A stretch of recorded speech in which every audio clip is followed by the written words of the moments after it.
Jumpa kembali di Sharing Firman. Tema Sharing Firman hari ini adalah jangan dengarkan omongan setan. Saudara, mari kita buka Alkitab kita bersama-sama di Yohanes 10 ayat ke-10. Pencuri datang hanya untuk mencuri dan membunuh dan membinasakan. Aku datang supaya mereka mempunyai hidup dan mempunyainya dalam segala kelimpahan. Boleh katakan amin? Saudara, suara Tuhan adalah suara yang membawa seseorang kepada keselamatan, kesembuhan, dan keberkatan. Sebaliknya, suara setan atau suara iblis ada suara yang membawa kepada kebinasaan, kehancuran, dan kegagalan. Karena misi setan atau iblis adalah untuk mencuri, membunuh, dan membinasakan manusia. Pertanyaannya, mengapa seringkali manusia begitu bandel, tidak mau mendengarkan suara Tuhan, malah justru mendengarkan suara setan? Mari kita bahas. Kejadian 3 ayat 1 sampai ke 7. Manusia jatuh ke dalam dosa. Adapun ular ialah yang paling cerdik dari segala binatang di darat yang dijadikan oleh Tuhan Allah. Ular itu berkata kepada perempuan itu, tentulah Allah berfirman, semua pohon dalam taman ini jangan kamu makan buahnya, bukan?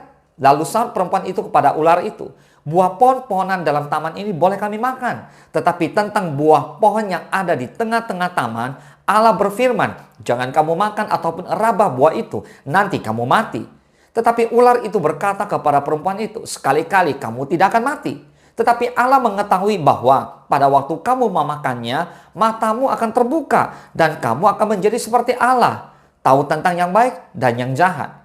Perempuan itu melihat bahwa buah pohon itu baik untuk dimakan dan sedap kelihatannya. Lagi pula, pohon itu menarik hati karena memberi pengertian.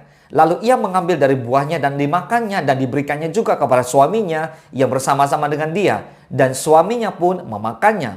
Maka terbukalah mata mereka berdua dan mereka tahu bahwa mereka telanjang. Lalu mereka menyemat daun pohon ara dan membuat cawat. Lihat apa yang terjadi dengan Adam dan Hawa. Mereka begitu bandel. Harusnya mendengarkan suara Tuhan, malah justru mereka dengarkan omongan setan. Adam dan Hawa jatuh ke dalam dosa dan pada akhirnya harus terusir dari Taman Eden karena mereka mendengarkan omongan setan. Saudara, tidak ada kebenaran di dalam diri iblis karena suaranya adalah dusta dan kebohongan. Maka jangan sekali-kali membuka telinga atau memberi kesempatan sedikit pun kepada iblis untuk memperdengarkan omongannya. Omongan setan atau omongan iblis hanyalah menghasut, mengintimidasi, melemahkan, dan mendakwa manusia.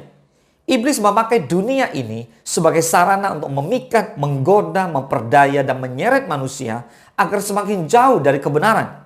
Dan karena mendengar omongan setan, banyak orang lebih memilih berkompromi dengan dosa dan mengasihi dunia ini daripada mengasihi Tuhan. Lihat, berapa banyak anak-anak Tuhan yang jatuh ke dalam dosa karena terpikat oleh apa yang menjadi daya tarik dunia. Saudara, mari kita harus lebih memilih Tuhan daripada memilih dunia. Ketika kita memilih Tuhan, maka kita akan berjalan dalam kebenaran. Tapi kita memilih dunia, maka kita mendengarkan omongan setan yang seringkali membuat kita jatuh ke dalam dosa. Yakobus 4 ayat ke-4 firman Allah berkata demikian. Hai kamu, orang-orang yang tidak setia. Tidakkah kamu tahu bahwa persahabatan dengan dunia adalah permusuhan dengan Allah? Jadi barang siapa hendak menjadi sahabat dunia ini, ia menjadikan dirinya musuh Allah. Nah lihat, pada akhirnya fokus hidup kebanyakan orang karena masalah ekonomi, masalah kehidupan.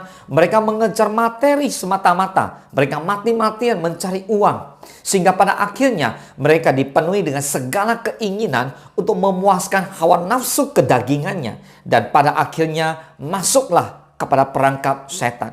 Pertanyaannya, apa itu nafsu kedagingan? Galatia 5 ayat 19 sampai ke 21. Perbuatan daging telah nyata, yaitu percabulan, kecemaran, hawa nafsu, penyembahan berhala, sihir, perseteruan, perselisihan, iri hati, amarah, kepentingan diri sendiri, percideraan, roh pemecah, kedengkian, kemabukan, pesta pora, dan sebagainya. Barang siapa melakukan hal-hal yang demikian, ia tidak akan mendapat bagian dalam kerajaan Allah. Saudara, berhati-hati dan berwaspadalah.